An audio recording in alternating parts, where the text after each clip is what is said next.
analisar primeiramente, escutando qual foi o trabalho da equipe de campo e de arbitragem, de vídeo, para depois a gente poder fazer alguns comentários da regra do jogo em função das decisões que tomaram os árbitros, tá bom? Esquerda. Posição. Na posição. Esquerda. Voltou. 19. Diego em posição. Impedimento. Tá em posição. O Diego estava em posição no início, tá? E o jogador não realiza um passe Ok. deliberado. Perfeito. Ele vai jogar Não é a um passe bola. deliberado, ok? Volta para mim, Não, nas pra mim não é uma batidas. ação Joga. deliberada. Aí aqui claramente ele tá pedindo Checando, tá? Checando. Checando E a a bola. decisão de Perfeito. campo, Aí. impedimento, É tá? um desvio claro, tá? Não, é um desvio, É um cara. desvio, Pega a claro. goal line. Pega a goal line e desse movimento. Isso.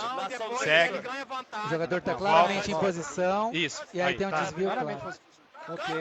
Tá, É o tá em defensor posição. que joga. Perfeita essa decisão, tá? Pode manter a decisão de campo, perfeito. Eu gostaria de fazer um comentário em relação ao que o assistente de campo, o Bruno Pires, fala. Isso. Né, que, em princípio, ele considera que esse jogador, o defensor, né, ele não tem uma ação deliberada. Ele não joga a bola, certo? Ele tem, na verdade, um rechaço com dificuldade. É isso que ele quis dizer. Né? Isso que ele quis Ele dizer. não jogou deliberadamente a bola como a regra 11 prevê. Exato. Certo? E agora a gente pode entrar em detalhes, porque, Péricles, é um detalhe importante essa comunicação do assistente 1 para quem está na cabine, né? Fundamental, Seneme.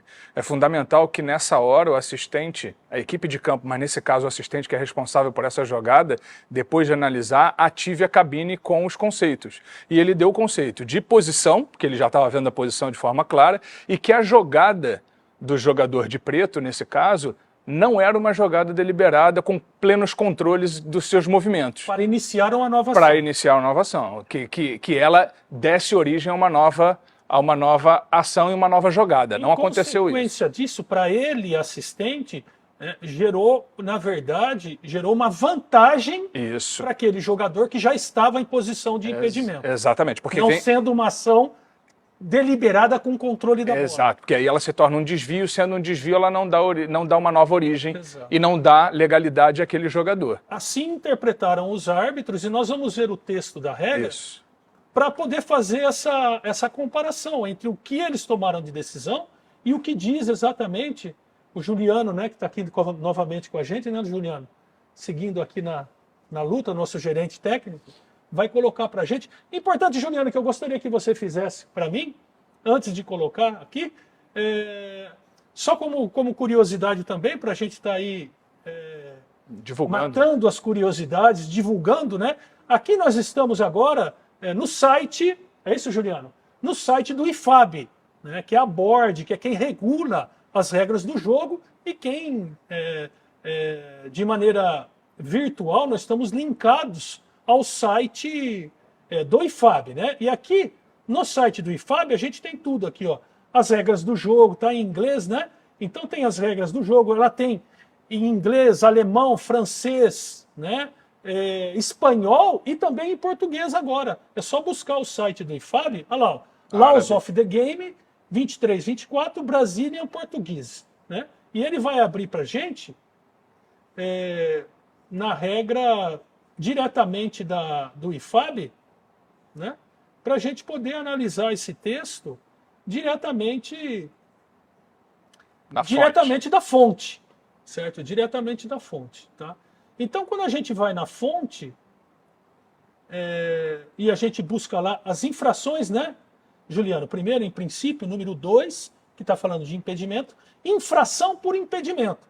E se a gente vai já direto ao ponto, né, Juliano, que é o ponto aqui tocado, né? Ela está. O que representa estar em amarelo, por favor, sobe um pouco, Juliano. Né? O que representa estar em amarelo com um traço embaixo, né? Que é uma modificação recente. Isso é uma modificação recente desse ano que veio para a regra do jogo. Esse detalhamento de quando um defensor, ao controlar a bola, ele inicia uma nova ação. Perfeito. Ele habilita um jogador que está em impedimento, um adversário. Isso. Né? Quando isso acontece, ou quando continua com os efeitos da jogada inicial. Quais são as análises técnicas que o árbitro em campo, o assistente em campo, Exato. tem que fazer para identificar uma jogada Exatamente. como deliberada? E aqui tá, né? A gente vai poder ler ali, ó, um toque deliberado na bola, à exceção do toque da mão deliberada na bola, né? Ocorre quando um jogador tem o controle da bola. Essa é muito importante, essa palavra. Quando ele tenha o controle absoluto dessa bola, né? E a possibilidade de passar a bola para um companheiro, ou seja, ele tem o controle da bola e passa a bola de maneira errada, por exemplo, equivocada, um passe deliberado, controlado para um adversário. Aí ele habilita aquele jogador em posição de impedimento. Perfeito. Ou quando ele obtém posse da bola. Por exemplo, ele domina a bola, né, e ele está sozinho, com total controle corporal, e ele domina a bola erradamente por uma dificuldade técnica dele, de qualidade técnica. E ele, ao dominar errado, essa bola vai para um adversário.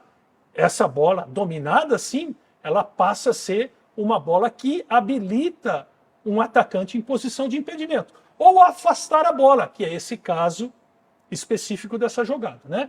Por exemplo, chutando-a ou cabeceando-a. Então, ao chutar a bola, importante, para ele poder habilitar um jogador, pela regra do jogo, ele tem que ter o controle da bola. Yes. E os árbitros, o Bruno Pires, principalmente o Bruno Pires, e depois eu quero que você explique a questão do AVAR 1, né? Perfeito. Que é um especialista que está na cabine.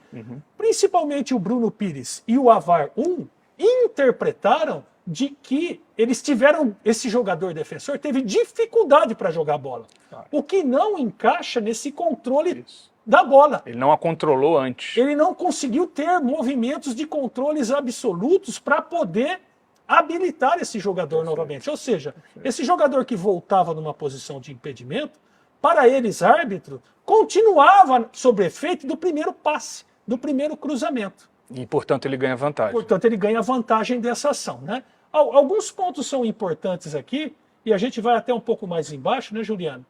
Que fala dos seguintes critérios. Os seguintes critérios devem ser utilizados conforme apropriado como indicadores. Eles não são absolutos, eles são indicadores, né, de que um jogador tinha o controle da bola. Como resultado, pôde ser considerado como tendo tocado deliberadamente. Então, o tocar deliberado, nas questões de impedimento, o tocar deliberado de um defensor, eles têm que estar relacionado diretamente ao controle da bola. Isso é fundamental no quesito impedimento, né? Então, quais seriam esses indicativos? Né? Vamos lá. Por exemplo, você quer ler para mim, Pérez? Vamos lá. A bola percorreu certa distância e o jogador tinha uma visão clara dela. Exato. A bola não se movia com velocidade. Certo.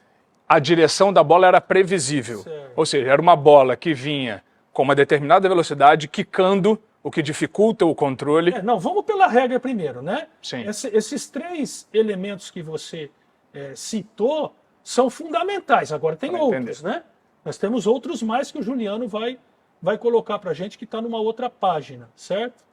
Né? Olha lá. Isso. O jogador teve tempo para coordenar seu movimento corporal, isto é, não foi o caso de um salto ou uma extensão instintiva, nem de um movimento que resultou em um contato ou controle limitado. Aqui, quando a gente fala controle e o controle limitado, nos remete a dizer, para ele habilitar um atacante em posição de impedimento, ele tem que ter um controle completo. Porque se esse controle não for completo, ele é um controle limitado. Ele sendo um controle limitado, ele está vinculado ao grau de dificuldade que esse jogador tem de jogar a bola. Isso. Segue lá Vamos lá. em mais um. Mais um. Uma bola que se move no chão é tocada com mais facilidade do que uma bola que se move pelo ar. A intenção da regra nesses casos específicos é dizer, uma bola que está no chão é muito mais fácil um defensor tocá-la e jogá-la do que uma bola que vem aérea, onde o grau de dificuldade, de equilíbrio, de busca de ponto de contato, de movimento que ele faz, gera extrema dificuldade. Ou seja, uma bola rolando é mais fácil de jogar, né, CNM? Exato. Do que uma bola quicando ou uma bola que venha no ar. Exato. Ela pede ao jogador mais empenho para controlar ela. Claramente o espírito da tradução desses indicadores é que o jogador defensor, para ele habilitar um jogador atacante em impedimento, ele tem que ter controle dos movimentos, controle da velocidade da bola, ele tem que estar confortável para jogar. Perfeito. E se a partir do momento que ele está confortável para jogar, ele comete um erro, passa a ser um erro dele, jogador. Um erro técnico, de qualidade técnica dele. Perfeito. Né? Então, se nós, agora, a partir disso, o Juliano vai colocar a jogada novamente, em detalhes, né? Para ver se a análise que os árbitros, tanto de campo quanto de vídeo, fizeram, correspondem, são possíveis de serem interpretadas de acordo com o texto que a gente acabou de ver. Com os indicadores que nós colocamos. Com os indicadores e o texto dentro dessa filosofia do controle limitado. Perfeito. Ou controle absoluto das ações de jogo. Né?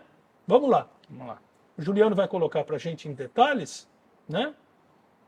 Que o jogador número 28 de preto, né, de camisa preta, ele faz um controle da bola, sim, ele joga até de maneira deliberada, ele joga, mas é um deliberado com controle absoluto da ação, dos movimentos que ele faz ao bater na bola, ou é um controle, né, limitado, dentro de um espaço onde ele está disputando a bola com um adversário, que inclusive, olha lá, ó, põe a mão, contato físico nele, o que já limita os movimentos. Uma bola que vem pelo alto e não é uma bola rasteira, né?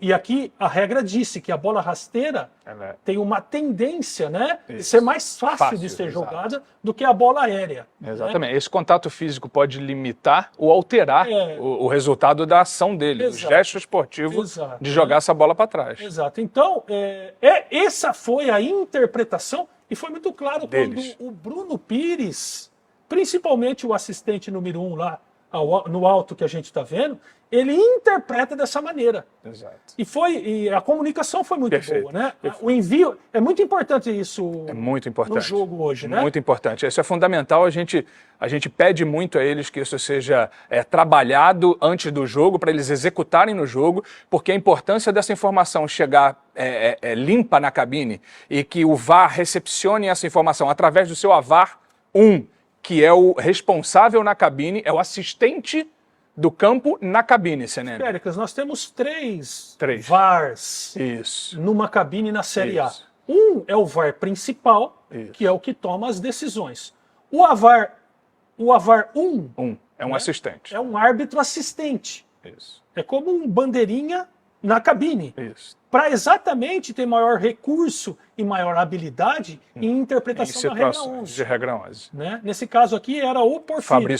Fabrício Porfírio. Né? E a gente tem um AVAR 2 que está em pé para poder visualizar o trabalho desses dois e ajudar caso seja necessário. Né? Perfeito, são então, três. O Porfírio aí, né, o Fabrício, ele concordou com a análise do Bruno. De imediato. O Bruno narra para ele, narra para a cabine, né? Narra dentro do rádio. Ele já dá a narrativa técnica dele, os conceitos que ele está aportando na jogada. A cabine recepciona isso, o VAR escuta primeiro, o Fabrício reforça, dizendo que era um desvio claro. Para eles um controle limitado, né? Quando a gente vê um jogador disputando com outro jogador de campo, ele vai com o movimento para eles de maneira extremamente limitada. Extremamente limitada. Não estava confortável para jogar. E assim, foi muito rápido a maneira como eles construíram o conceito de desvio e de que, portanto, essa jogada não habilitava. Então, em princípio, se ele não habilita e ganha vantagem, eu tenho que considerar o primeiro passe aqui desse jogador, né, Juliano? Se a gente voltar um pouquinho mais, é esse o momento, né, quando você coloca para mim aqui, do passe desse jogador aqui. Que realiza o passe, né? Aí, se você puder parar para mim, né, Juliano? No momento do passe. Aí. Né? Esse é o momento, então, que ele tem que, a partir disso, avaliar. Tudo o resto. Isso faz parte da origem desse passe. E não mais do toque limitado, em princípio, Isso. né, pelos segundos árbitros, Isso. né, do defensor. Por isso. Então, a partir disso, né, o jogador que acaba fazendo o gol ganha uma vantagem e faz o gol estando em posição de impedimento na origem dela. Isso aí, era aí que eu ia chegar. Esse impedimento se chama ganhar vantagem por isso. Exato. Porque ao final das contas ele está tirando vantagem desta posição neste momento do passe. Assim interpretaram Os árbitros no campo. de jogo, que foram respaldados, enfim, pela regra, como a gente acabou de ver.